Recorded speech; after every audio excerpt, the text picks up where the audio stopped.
What's up, guys? Welcome back to another trade recap. I know I'm recording this pretty late in the day, and this is probably going to be posted a little bit later in the day, but I was pretty busy most of the day, and I didn't even have a chance to request my payout. But I wanted to make a trade recap before I requested my payout. And also kind of just talk to you guys a little bit about my journey through these last couple of months trading these 5 accounts. But yeah, let's get into it, right? So you can see the balance right here. It's 11.9K across 5 accounts, as you can see right here. So this will be my fourth $25,000 payout on these accounts, which will put me at $100,000 withdrawn on these 5 Express accounts.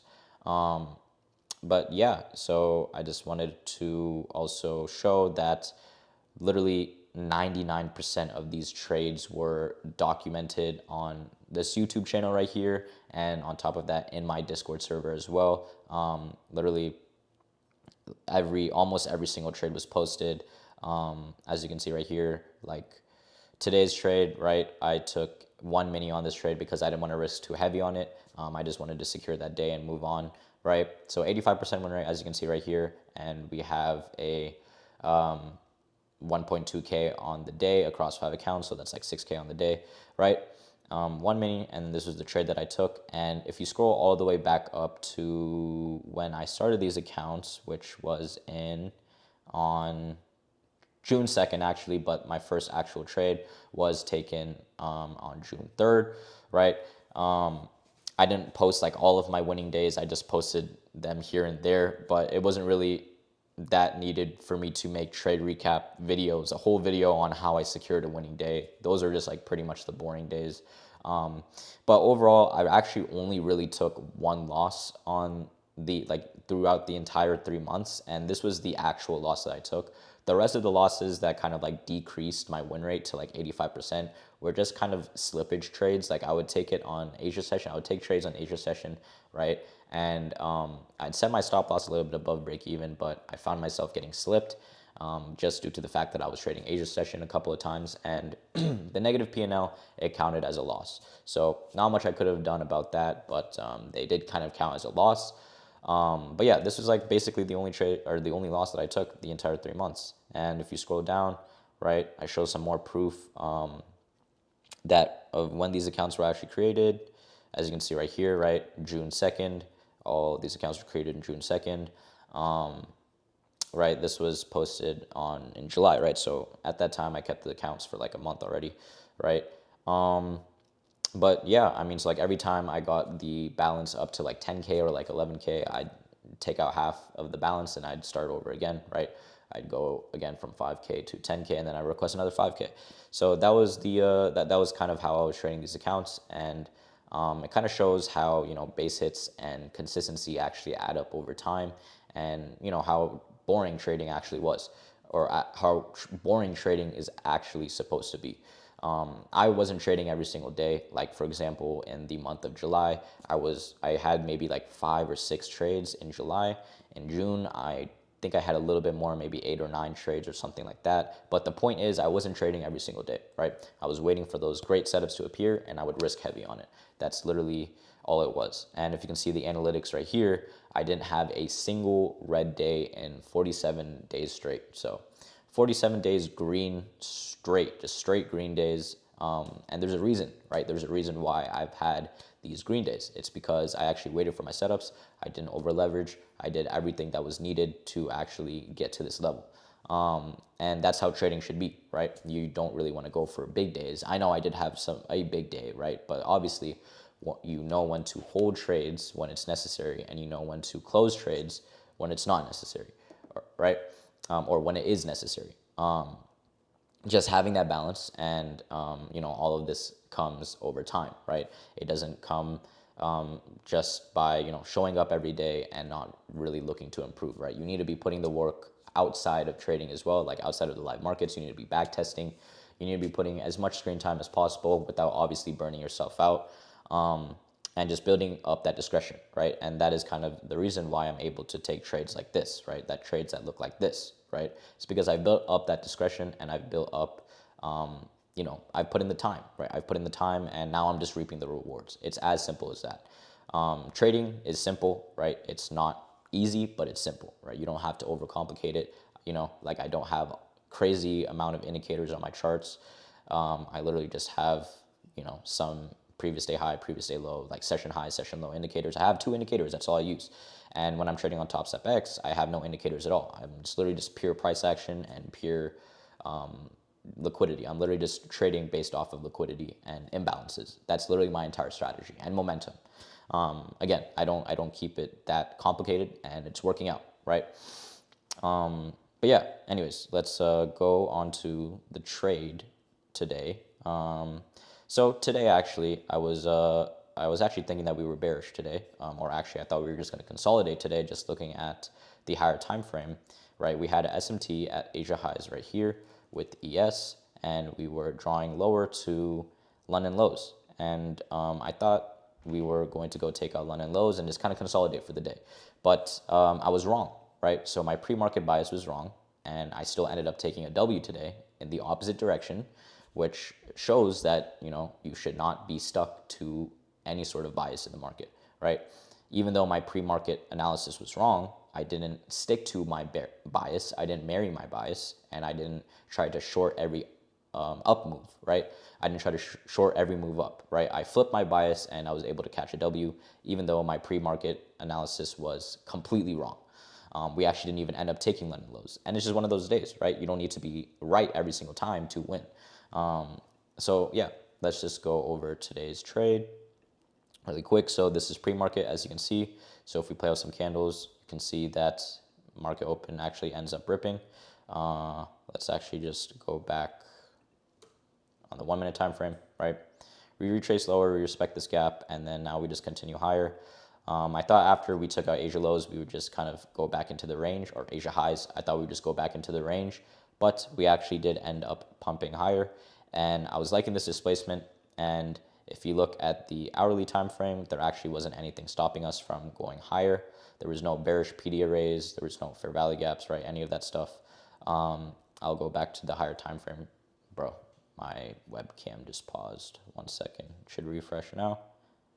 All right, cool. We're good. Okay. So yeah, back to what I was saying, right? So if we go to the higher time frame, we can see that there were no fair value gaps that are stopping us from going higher, right? Even on the 15-minute time frame, nothing really indicating that we're going to reject lower. So that was very confident at this point after seeing this displacement that this gap would hold and we would just push higher to previous day high, right? At this point, we were having good momentum and we were like 66, 7. All right, my bad. We were like 6, 7 points away. You know, we were like 67 points away from previous day high.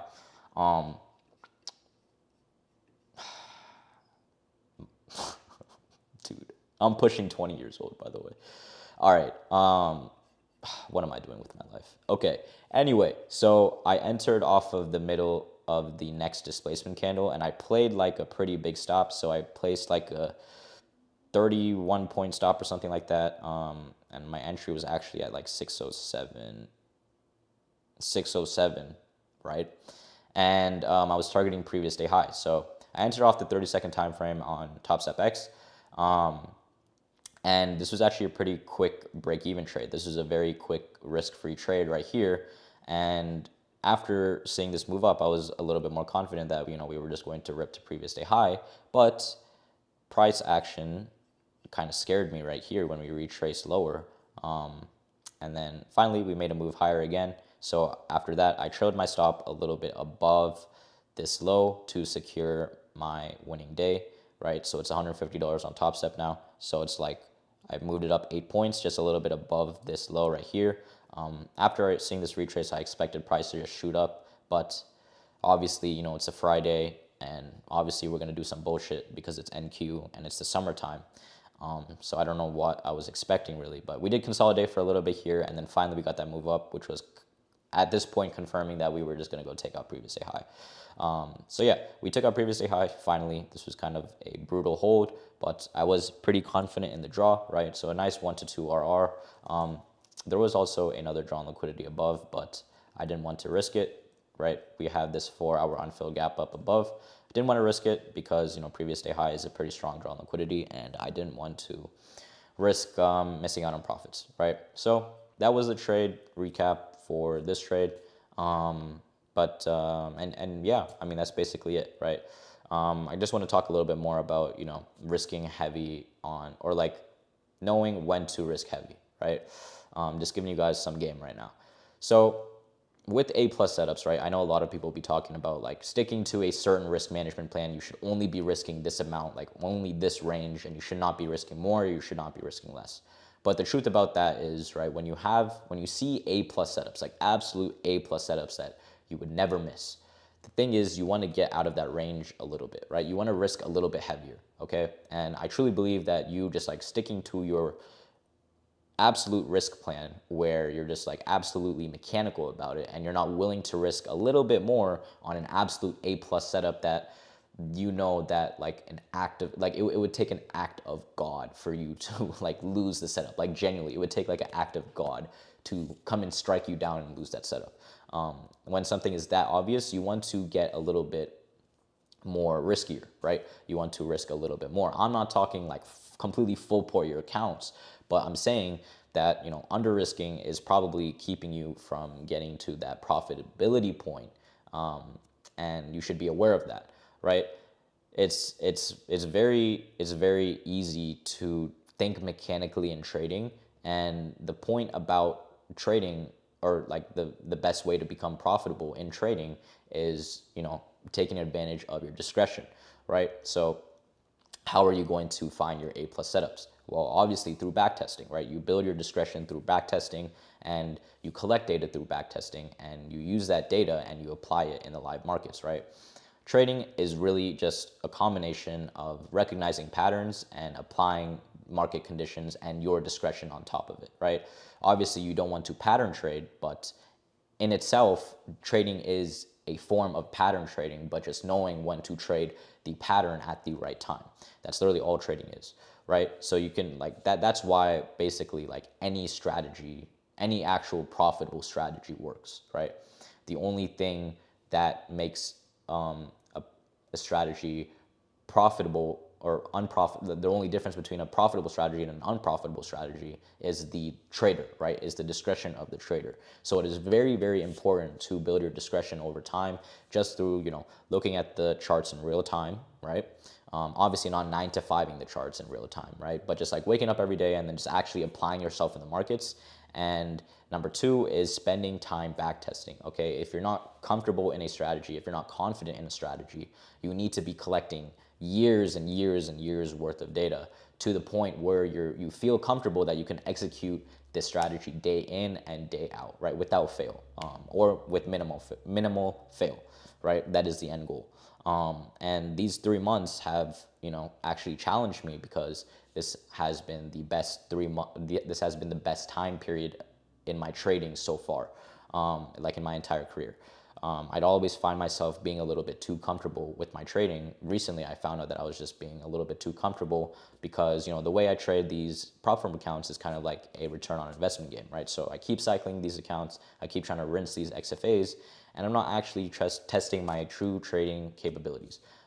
So this was kind of good, right? Because I kept these accounts for like 3 months now, and I was able to collect a bunch of live market data on my strategy, and it gives me a ton of confidence. It's a big confidence booster, because I know that my strategy is viable and it's profitable over a good period of time, right? And on top of that, my trade frequency isn't that high as well. I already explained, like I don't take many trades. I maybe like in July, I've taken maybe 5 or 6 trades. June, maybe a little bit more, 8 or 9 trades, right? But it's all variance, right? And I actually was patient and I was disciplined, and it paid off, right? Base hits, consistency, those are the two main things that will lead to profitability, right? And this is all backed by having a good strategy, right? And having a good strategy, you're able to find a good strategy by, going on YouTube, watching videos like this, or, joining communities or whatever, basically doing, whatever that you resonate with, right? But what matters the most is actually collecting data on it, right? Collecting actual data and, building your own discretion, right? I've said this multiple times already, and that should kind of indicate how important it is to build your own discretion. Yeah, but that's basically like all I wanted to say, right? This journey to a live account has been pretty nice. My initial goal was to get this moved to a live account because I wanted to, test myself and see how long I could actually keep accounts, right? And this also gives me some sort of confidence that, if I were to open a personal live account right now with the brokerage, I would be able to keep that account for a long period of time, right? Because I was just trying to play the game. Okay, I'm going to be honest. I was just trying to play the game, right? I was trying to rinse as much money as I could from prop firms, and it didn't really feel like trading. So this was a very good refresh, and this was a very good challenge that I set for myself to, constantly improve as a trader, right? You never want to be complacent as a trader. Again, same thing with going with journaling, same thing going with back testing. Like I found myself, I wasn't journaling that much after I became profitable. And, one of my friends, he still journals to this day. And, that just kind of gave me like a wake up call that, damn, I'm getting kind of comfortable right now and I actually need to lock in. So, I started journaling again and it's been going good, right? It keeps me in check. It keeps me even more disciplined than I already am right now. And that's always a good thing, right? Always improving as a trader. You can always improve as a trader, and you should never be too comfortable, even when you do become profitable. But yeah, that's basically all I wanted to say. And if you're not already in the Discord, go ahead and join up. I'll leave it in the description below.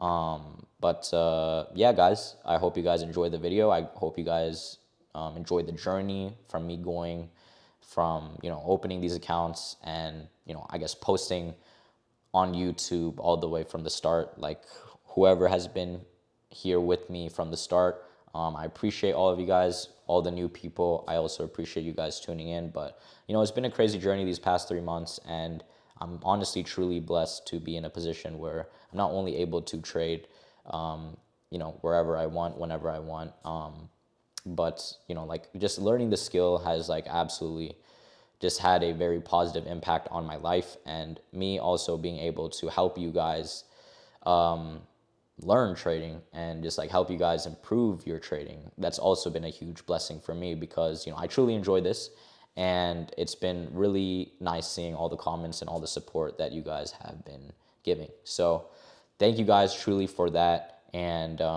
more videos on the way, right? But I'll see you guys in the next video.